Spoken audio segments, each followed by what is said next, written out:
আজকে যে রেসিপিটা তোমার সাথে আমি শেয়ার করতেছি এইটা একদম বেঙ্গলি অথেন্টিক ফুড। বাঙালির মানে সবার ঘরে ঘরেই এটা বানানো হয়।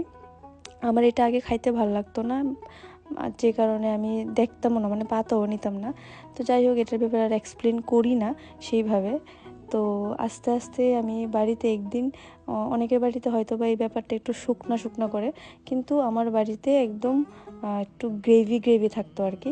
সেই যে ঝোলটা দিয়ে আমি খাওয়া স্টার্ট করছিলাম ফার্স্টে। তো এটার খুব টেস্টি লাগতো, ঝোল আলু আর গন্ধরাজ লেবু দিয়ে। ফার্স্ট যেদিন আমার টেস্টটা মানে এটার ভালো লাগছিল, তো তারপর থেকে আমি আস্তে আস্তে এটা খাই। কিন্তু আমি বাড়িতেই খাই, বাইরে কোনো অনুষ্ঠানে আমি এটা খাই না, বা কারোর বাড়িতে রান্না করলেও আমি এটা খাই না। আমার এটা ভালো লাগে না অন্যরার বাড়িতে।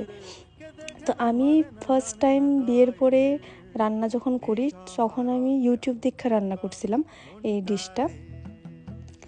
তো আমি আগে দেখছিও না, আমার এত ভালো লাগতো না দেখে কীভাবে রান্না করে সেটা আমি জানার চেষ্টাও করছি না। কিন্তু ফার্স্ট টাইম বিয়ের পরে যখন রান্না করার ইচ্ছে হইলো, তখন আমি ইউটিউব দেখে রান্না করলাম। আর প্রথম দিন একটু ইনব্যালেন্স হয়েছে, এখন পুরো পারফেক্ট আর খুব টেস্টি।